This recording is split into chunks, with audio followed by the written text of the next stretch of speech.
Let me just share my screen. So I've got something called the FOMO type emails. So these are email templates that we have created with a copywriter that has generated thousands in new bookings, thousands of pounds in new bookings.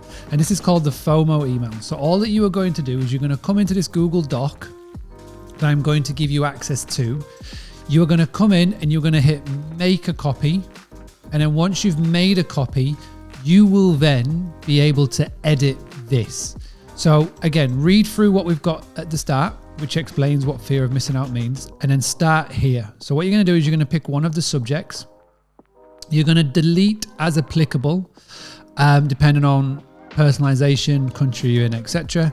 And you're going to put it into your email provider, i.e. MailChimp, and you're going to send out to your list.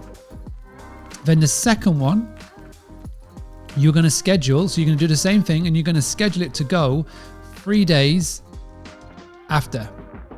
Okay. So this is one you're going to send out today. And then this is one you're going to send 3 days after. These two little emails are designed to create fear of missing out. And it's a great one to test in your MailChimp or whatever you use. Okay. The most important thing, you need to have an email list. Doesn't matter whether you've got 2 people in there, 5 people or 1,000. Give this a go and report back to me. Again,